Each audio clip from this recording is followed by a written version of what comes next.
DeMeco, what didn't go right for you guys on offense in the second half? Another second half where you guys aren't able to score a touchdown? Yeah, second half was not good enough for us. We didn't play winning football. We stalled on a lot of drives. Again, didn't score any points in the second half. So, to beat a good football team like that, we have to be able to sustain drives. We have to be able to score points. And we were going backwards way too much. Throughout the season, you kind of mentioned how, you guys are kind of winning ugly and how a win is a win.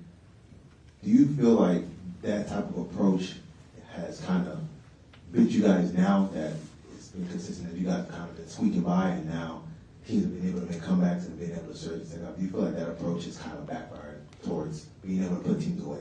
And the approach each week is to go win the game, no matter how it looks. We don't set out to win an ugly game, but in this league, every game comes down to, you call that final possession. So you have to find a way to gut those out and win. We haven't been on the winning side, of those games, as, Green Bay, New York, and now Detroit. So we didn't make the plays to win the game. Like, however you win, you got to find a way. And to win games, you got to have guys have to step up and make plays, and that's not happening. The slow starts to the second half have been a theme. Why do you think you all aren't having success in the second half of games?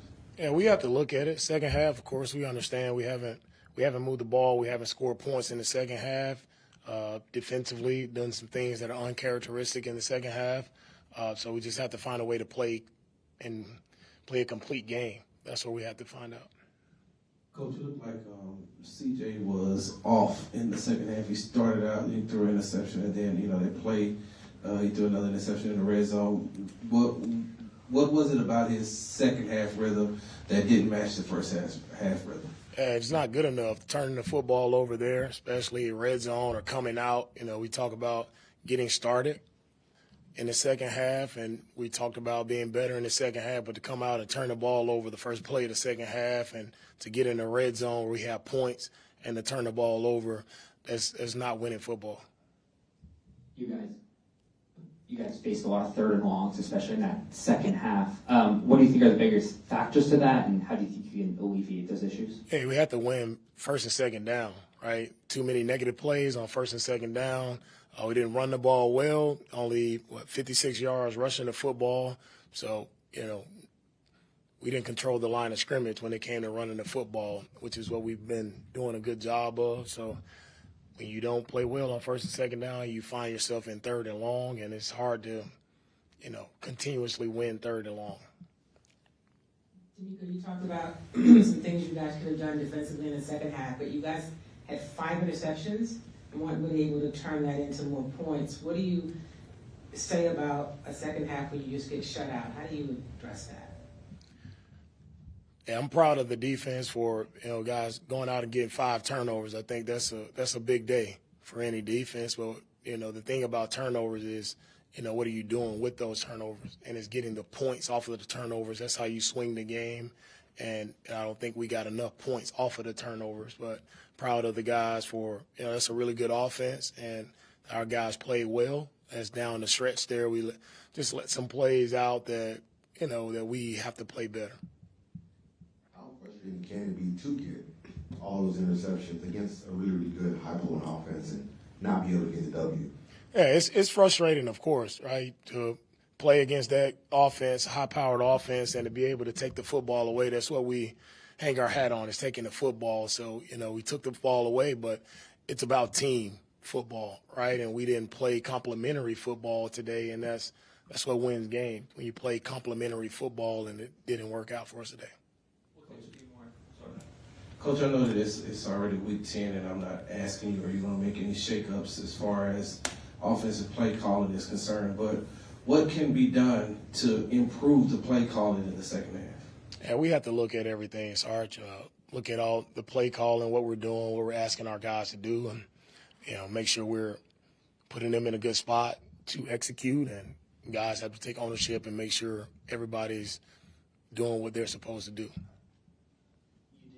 Made some shakeups on the offensive line.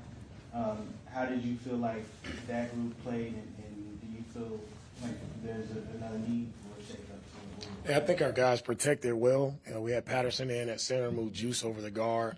The communication was well up front. Thought the guys protected well enough for us to make some plays.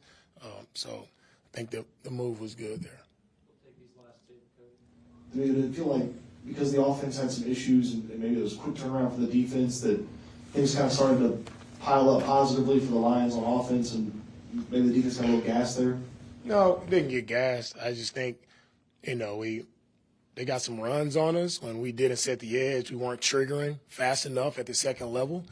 We just we stalled a little bit there defensively. I think it was nothing, about being tired or anything. It's just us consistently executing, and that's what, I believe in, just out-executing our opponent. And, when things got tight there at the end or in the second half, just like we didn't execute. We had multiple opportunities, right, to get off the field, but we didn't make those plays. DeMeco, I know you mentioned about guys stepping up. I know it wasn't enough tonight, but what did you see from John Mechie, and how did he help this offense tonight? Yeah, really proud of Mechie. He stepped up big for us, got his first touchdown, so it's really, really big plays that he made for us. So, really love the play where he was blocking downfield. He played a really good game, and excited to see him continue to improve off of what he did tonight. Thanks. All right, thank you guys.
Situations, especially in that second half. How do you think you can alleviate that? What do you think are the symptoms and reasons behind that? Yeah, I just first and foremost want to thank my Lord and Savior Jesus Christ for this opportunity to play on Sunday night against a good team like the Lions. But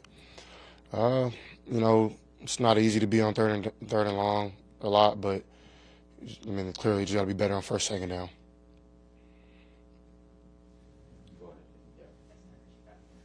Can you kind of take us through what happened on that first throw of the third quarter where he threw the interception? Yeah, I just didn't see the coverage. He did a good job. I had to cover two and just left it inside. Can't do that. Made a good play on the ball, so yeah, it's my fault. CJ, it seems like you guys continue to have some issues in the second half, moving the ball, scoring. Can you put your finger on what the issue is? It seems like it's different every week. I feel like this game was on me. Definitely got to make plays, got to make throws. Can't turn the ball over and when we're in scoring position. So, yeah, I blame this on me. I got to be better in those moments. So, yeah, it's really just got to go down and score in the red zone. And our defense is getting the turnovers like they were. So, got to be able to, reward them with points. And that's something we didn't do. So, I feel like I'm the one to blame when it comes to that. I turn the ball over in the red zone. So, yeah. Last one for me, I promise. You talked a lot this week about trying to lift the spirit of the group, have fun with the group. How difficult is it when the game is slipping away, and how do you think your sidelining group handled that, so to speak? It's all about what happens in between the lines. That's what fuels energy. So when you're not executing, I mean, no one's going to be smiling ear to ear. So the more you execute, the more it's fun. And, that's something I think the more we execute, we can get, have more fun.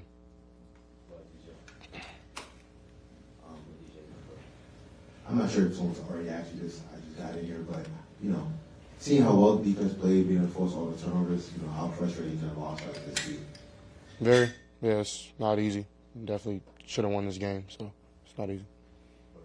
CJ, what did you make of the game plan, what you guys put together on offense, and kind of some of the issues you had in the second half, and maybe some of the timing of some of the play calls and things like that with the game plan?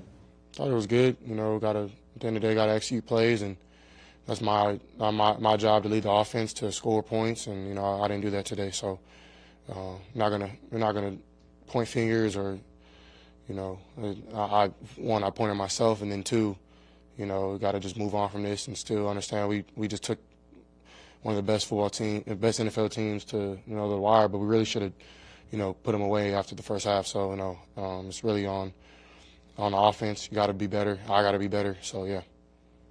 We'll take 3 more. We're going to start Jonathan, Cole, and Sarge.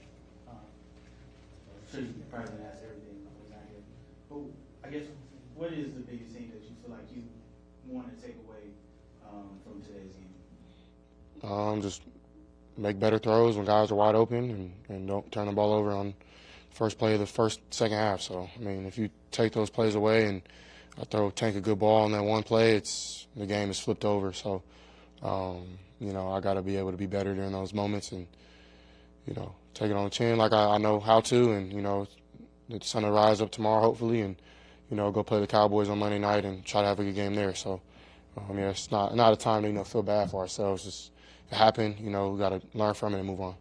Last 2, Cole, Sarge. CJ, I'm not sure if you got asked this, but Stroud actually finally getting in the end zone. Just overall thoughts on his performance and his ability to step on up in a big time moment there in the first half. Yeah, he did really well. It was big time for us. Ran a lot of crisp routes.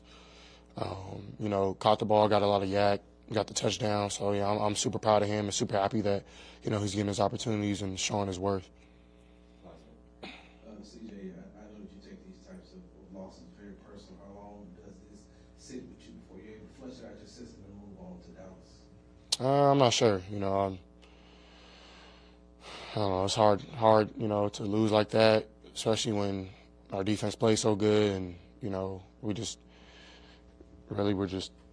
not scoring points at the end of the day. So yeah, it's not easy, but can't sit here and keep our heads down. Got to keep our heads up and go back to work and get better. So yeah, that'll be the plan.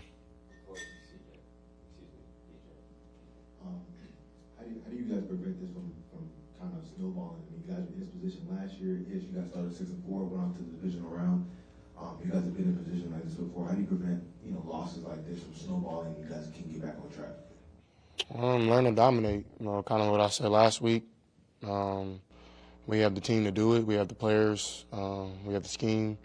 Now it's just up to the players to do it and put it on the field. So, there's a lot of things were better today, and for me, I gotta look myself in the mirror and that's not winning football. So it is what it is. Got to learn from it. I believe that we still are a great team and can do a lot of special things, but we got to learn how to pull those type of games out. And I think the second time now we've lost that way. So if you hang your head down, you can look up and the season will be over and you didn't fix it. So the only thing, we got to keep our heads up and get the problems fixed. Next.